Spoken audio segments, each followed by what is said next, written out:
I went for a run and got grabbed by strangers. Turns out it was my boyfriend's friends trying to help him propose, but they took it way too far. A week ago, my boyfriend told me he had a camping trip planned with his friends on Friday, today. He said he would have no service and he'll see me on Sunday. He messaged me at 5 a.m. this morning and told me they are hitting the road. Around 8, I went for a run like I usually do on Fridays.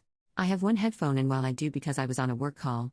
While I was running, I noticed an SUV that kept popping up. In hindsight, it looked just like my boyfriend's childhood friend's car. I sent a message to my sister saying to stand by and shared my location.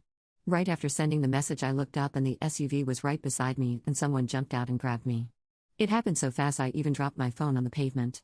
I was pulled into this car and I could tell there was at least 2 masked guys in the back before they covered my eyes.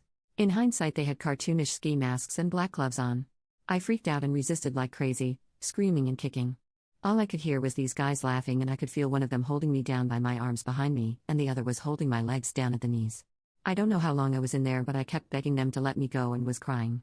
I even admit I peed on myself, but I don't think they noticed until we arrived at the house.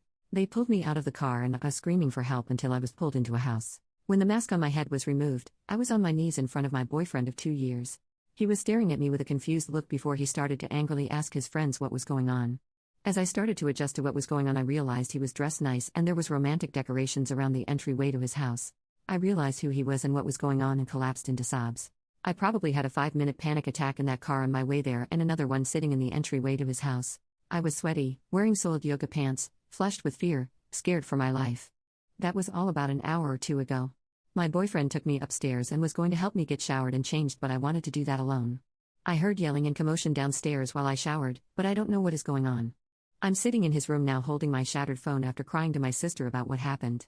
She lives 1.5 hours away but is speeding over to get me now. I can't stop thinking about what happened, and even though I know now I was never in any danger, I don't think my brain can comprehend it. They were snickering and teasing me in deepened voices about what they were going to do to me. The one that was holding my legs down kept caressing my thighs up and down into the inner area. When the car would brake, his face kept falling into my chest. I don't even know who that was. I just know one of them sounded unsure and kept trying to defuse the situation, but I think it was the driver. Edit to add, sorry I'm in and out right now.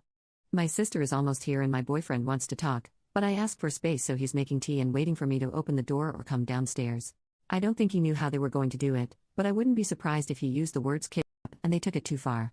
He's never given a red flag before, but if his friends are crazy like this, I need to reevaluate him too. I'm not sure and I don't want to immediately talk to him. I think I'm feeling traumatized or something because I just can't physically talk to anyone except my sister. Update 1, my sister arrived. She wants to take me to the police station now. I haven't spoken to my boyfriend yet, but I think there's more to this story than he knew about. I'll have to log off for a while. Update 2, posted 5 hours later, I'm working with police now. This is going to be investigated as a false imprisonment if I press charges. My sense of time was so warped. From where I was picked up to his house was about 7 or 10 minutes in the car. It felt like way longer than that. As for the friends, the driver was his childhood best friend who I actually get along with well. He was in tears when he voluntarily arrived at the police station for a statement. The other 2 were friends from his athletics class that he started attending a few months ago. It seems like the 2 guys I didn't know wanted in on what otherwise was supposed to be something more innocent.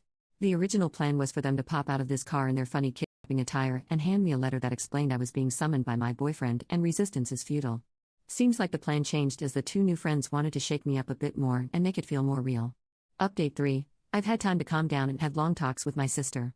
We are going to meet up with my ex-boyfriend for dinner tonight. He has been respectful of my requests for space but has been emotional whenever he thinks about what I went through this morning. His best friend contacted me repeatedly apologizing for allowing it to get that far, but I asked for him to stop and he did. The best friend's fiancé reached out and has been supportive and apologetic too. I'm astounded at the support I've received here and wish I could thank each of you individually. I've never had anyone other than my sister and boyfriend care for my mental well-being like this. Reddit is a very kind place sometimes. New update, hello. I apologize for going MIA. I have a lot I wish I could tell you all, but unfortunately due to legal consultation, it's best I keep a lot of it private. In short, I'm healing. My now fiancé had a private proposal with me last week. We had many tough conversations and his responses to everything reminded me how safe and loved I am by him. He didn't ask for or endorse that type of plan. I've learned that the 2 friends whom I didn't know were highly influenced by YouTube pranksters and social experiment channels. Also, one of them let us know he is on the spectrum and apologized for his part. I think that's all I can share for now.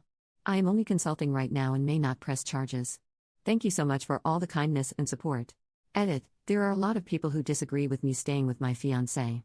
I'm sorry I couldn't explain in detail how confident I am in him throughout this. Please read carefully before passing judgments, and I'm sorry I couldn't please everyone with my decisions. But after further response, I think pressing charges is the best course of action. Maybe I'm a bit too tender-hearted, but I didn't want the former best friend to get some flack too. But it seems he has too.